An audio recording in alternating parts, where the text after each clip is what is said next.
La entrevista con Ramsés Yunes. Desearle lo mejor de lo mejor en este 2023 a alguien que ha hecho mucho por este estado. Ha sido procurador, senador, legislador, magistrado, es periodista y es un conocedor de las leyes. Es un estudioso del derecho constitucional, el doctor Eduardo Andrade. Doctor, qué gusto saludarlo. ¿Cómo está? Buenas tardes. ¿Qué tal, Ramsés? Muy buenas tardes. El gusto es mío, de verdad, qué placer escucharte y poderte saludar y mandarle también un saludo a todo tu auditorio, Ramsés. Buena señal, buena señal. Para este año. Muchas gracias, don Eduardo. Buena señal que Norma Piña sea la presidenta de la Suprema Corte de Justicia de la Nación.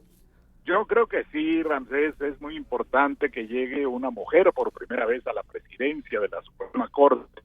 Es un símbolo que le da fuerza al movimiento de reivindicación de las mujeres, que por cierto en México la presencia femenina en la Corte ha sido ya de larga data. La primera ministra fue designada en 1961 por el presidente López Mateos, la ministra Salmorán de Tamayo, María Cristina Salmorán de Tamayo, a quien tuve el gusto de conocer, y luego muchas más, la ministra Livier y la ministra Marta Chávez Padrón, a quien también conocí, a Clementina Gil del Este, a Victoria Adato, a nuestra paisana Irma Cue, que fue una muy importante ministra de la Suprema Corte, luego Margarita Luna Ramos y por supuesto las actuales, Loreta Ortiz, Yasmín Esquivel y la presidenta, bueno, antes también hay que mencionar a la ministra Ríos Farajat y la presidenta que ahora llega, Norma Lucía Piña. Todo ello muestra que hay un reconocimiento al ámbito jurídico del desempeño profesional de las mujeres. Fíjate, en Estados Unidos, la primera mujer llegó a la Suprema Corte 20 años después que la que llegó en México. Yeah. La primera estadounidense fue Sandra Day O'Connor en 1981, y de entonces acá, bueno, estuvo también la ministra Ginsburg, muy famosa, que fue la segunda, pero hay un total de 6 que registra la Suprema Corte de los Estados Unidos, a diferencia de 14 que lleva la Corte Mexicana, y ahora por primera vez una presidenta mujer. Qué bueno, ella proviene del ámbito judicial, toda su carrera en el sector judicial, eso es una garantía. Por supuesto, siempre es conveniente que haya personas de diferentes fuentes, de diferentes áreas del derecho, pero lo que le da un especial toque a esta designación es que también se reconoce, en este caso, no solo la condición femenina, sino su gran carrera judicial a lo largo de toda su vida, Ramsés.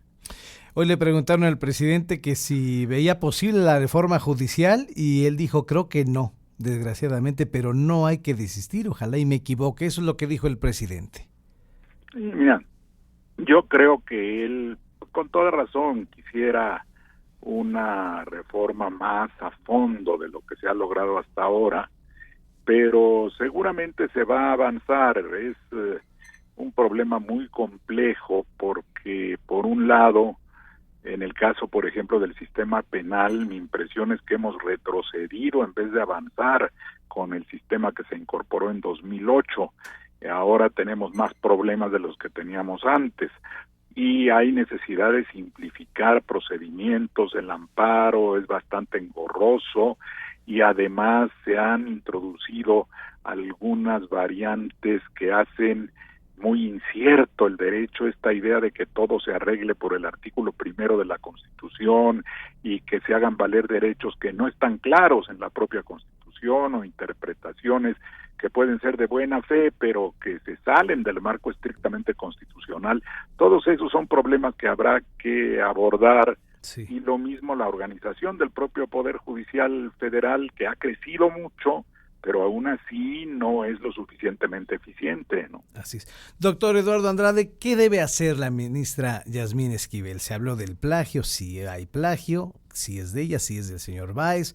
debe renunciar. ¿Qué debe hacer, doctor? Oh, yo creo que ella ha tenido una actitud muy digna y muy firme, Ramsés. Ayer hizo un pronunciamiento muy de fondo sobre la defensa de su propia posición, la integridad mostrada a lo largo de muchos años. Yo la conozco personalmente, Ramsés.